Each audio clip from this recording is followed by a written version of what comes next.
What's up, fantasy junkies? Welcome back to the Daily Fantasy Sweat Podcast, presented by What the Lou Media. I'm your host, Kris King. Rolling solo today. That's right, just me. And we're going to be breaking down a little team preview. I'm going to do the Indianapolis Colts today. And when I say we, I mean just us, baby. Just me and you. Just one-on-one. Let's roll on and talk some NFL, and let's do our team preview for the Indianapolis Colts.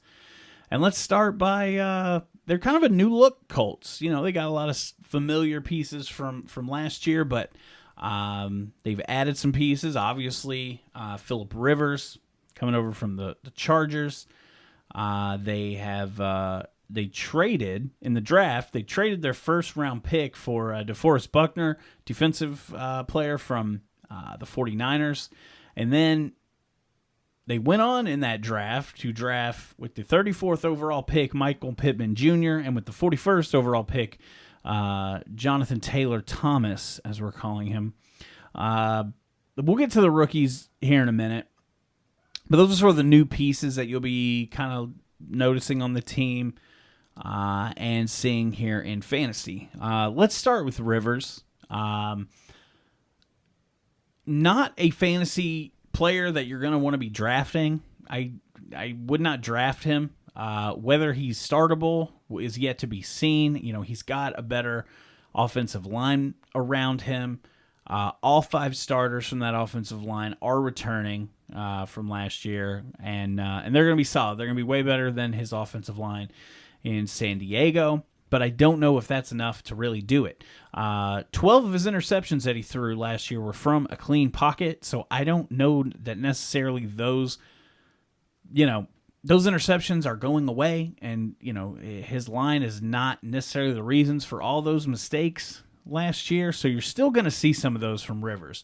But what you're getting from Rivers is a veteran, a game manager, somebody who has playoff experience, and he's a leader. I mean, he's a vocal leader. So hopefully, with all that, he will be able to give to the players around him. The T.Y. Hiltons, the Paris Campbells, the Marlon Macks, and as well as we talked about the Michael Pittman and Jonathan Taylor. Sorry, by calling him Jonathan Taylor Thomas, I often butcher his name. But yeah, Rivers, not somebody I'm looking to draft, but it makes specifically T.Y. Hilton, I think is a really good ADP pick right now. I mean, his ADP value is really solid.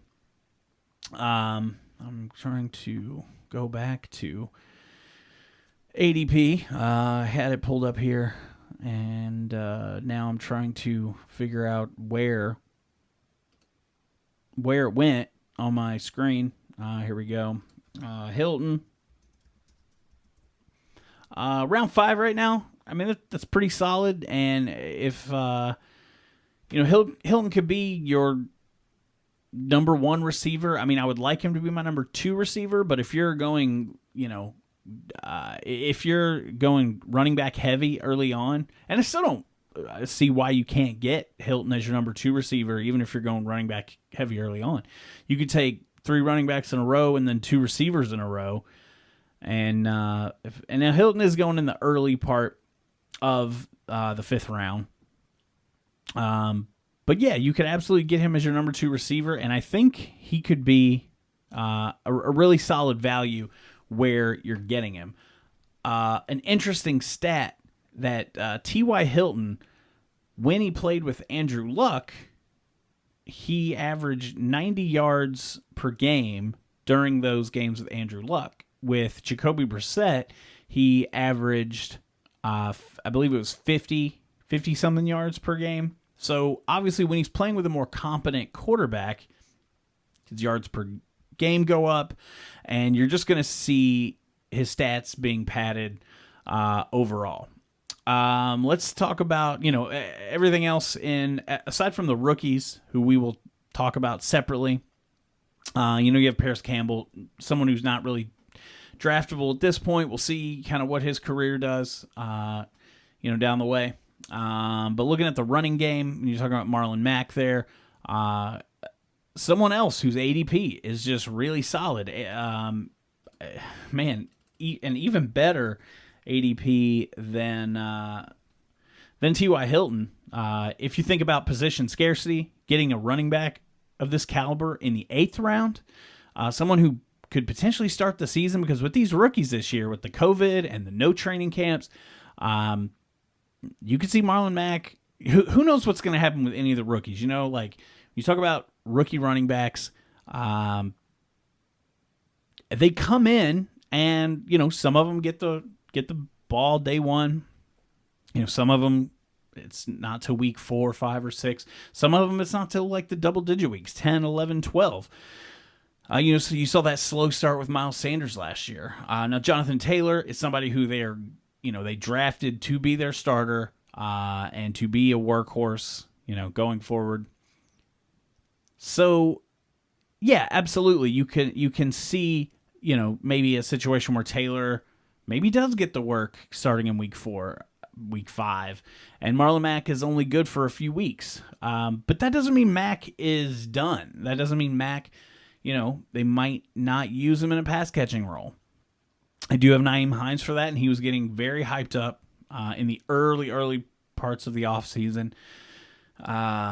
Heading down the stretch here to where people started digging into fantasy. I think it was the coach who said that he would be a huge part of that passing game. And we all know Rivers. I mean, we know what he does. He's Mr. Check Down Charlie. So you're gonna see some passes to the running back. So I think there's potential that Matt gets a little of that Nyheim Hines gets a little of that. You're going to see Jack Doyle get that. I mean, Phillip Rivers loves his tight end. You've seen what he's done with Antonio Gates, with Hunter Henry. Again, like Doyle is a guy who's not typically getting drafted, not somebody who I want to draft, but somebody who I definitely want to keep my eye on. And he is somebody who I would draft if I had a very deep bench. There's a lot of these late round tight ends where people are getting hyped on them. Gesicki. You got Cook back there. You got guys like Noah Fant and Hawkinson. And these guys are getting hyped up because of their potential talent. But, I mean, Jack Doyle's been in the game for a while. He's been doing it. He's got, the experience. And he's not as athletic. But Phillip Rivers comes in and he's going to be looking at that tight end. So, keep Jack Doyle in mind, either late in drafts if you have a very deep bench, or potentially look for him, on the waivers if he proves himself to be, a guy who can catch, multiple balls in the end zone, which I think he can be. But yeah, going back to the running backs, Marlon Mack could still play a role, and I think it's a great spot to get him, in the 8th round. I think all 3 of these running backs could be useful. Now, they might vulture each other. It's really hard to tell. This is one of the teams that you just don't know what to expect. I mean, 2 years ago, they had a great season. Last year, they were kind of down and out. And with all these new pieces, these new talented rookies, Phillip Rivers, Buckner on defense, I think you're going to see a better overall Colts team. Now, I don't think they're going to finish dead last, but they're in a competitive division. I think the Jaguars are a shoo-in for finishing last in that division. But when you talk about, where they could finish, I could see them finishing first. I think they could finish with a 12-4 record if all things go the right way for them. I think the Titans could obviously take that division. The Texans could obviously take that division. So it's really up in the air. It wouldn't surprise me if the Colts finish first, second, or third in that division. If they finish last, I will be surprised. But you never know. We had Mike the Cheese Pilevchek on the podcast talking about how fun he thinks the Jaguars are going to be. That doesn't mean they're going to be good, but he thinks they're going to be fun. So, who knows? Maybe things collapse for the Colts, and they do finish last. But point being is that they could have a very volatile season. I could see them being 500, and I could see them, getting out of there with only maybe 3, 4, 5 losses. So, I guess we kind of talked about everyone. We didn't really talk about the rookies a lot. We kind of mentioned them in passing, but we kind of saved them as their own category. So With that, you have Michael Pittman, who's coming in as sort of the heir apparent to T.Y. Hilton. Hilton's in his last year of his contract. Are they going to re-sign him? Do they know if they're going to re-sign him? Do they plan to? Do they not? Like, who knows? But if they don't, I still think they use Hilton, but I think they throw Michael Pittman Jr. in there and make him part of the game plan as much as possible to get him ready, for his next, upcoming seasons with them. And I think he gets right in the fold, and he is being taken, I believe, it's in the, I don't even have to look it up, but he's being taken in like the 12th round. And I think, as if you've listened to our pods where we do mock drafts, Justin is a big fan of Pittman Jr., as am I, but Justin has taken him almost every draft there in like the 11th, 12th round kind of area. So he's somebody who could just see work right out of the gate. I don't normally trust rookie wide receivers. I don't typically like them, but here lately you've been seeing them come on more and more. And this year there's just a huge crop of really solid rookie wide receivers, I think, who could give you something in this fantasy season with Judy, Lamb, Pittman. But he's certainly somebody who I would draft in hopes for, especially, if it's Dynasty, that's a whole different thing. If it's a keeper league, I would certainly consider it. I would even reach for him in a keeper league potentially, or overpay in an auction, because I think he could be a huge asset going forward. And then and Taylor, obviously, he's being drafted around the 4th round. And, the Cheese, Mike, he's not a big fan.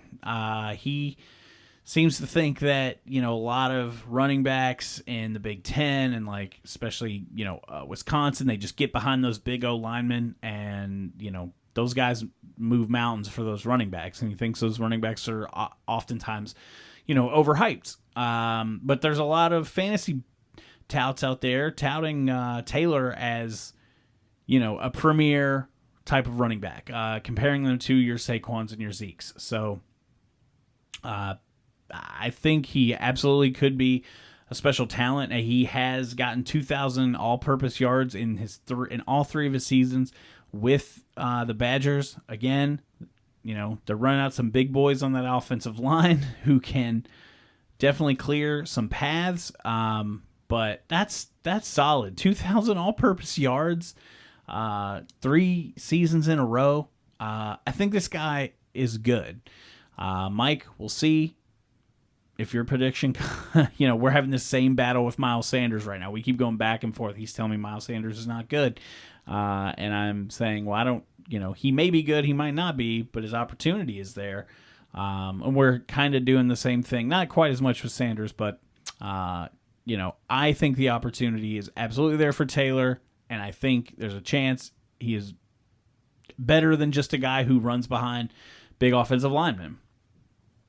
But comparing the ADPs, especially with the COVID and not getting in training camp, I think it's going to be much bigger this year than in years past. So when you're looking at guys, I've said it a billion times if you're a consistent listener to the podcast, that Marlon Mack is a great value. Damian Williams is a great value. These are guys who are going so late, and in 0 RB, if you're doing that, or if you're taking a lot of, even if it's not really technically 0 RB, if you've kind of gone wide receiver heavy early, these guys like Marlon Mack and Damian Williams, they're guys who could absolutely carry your team all year, definitely in the early part of the year and potentially the whole year. So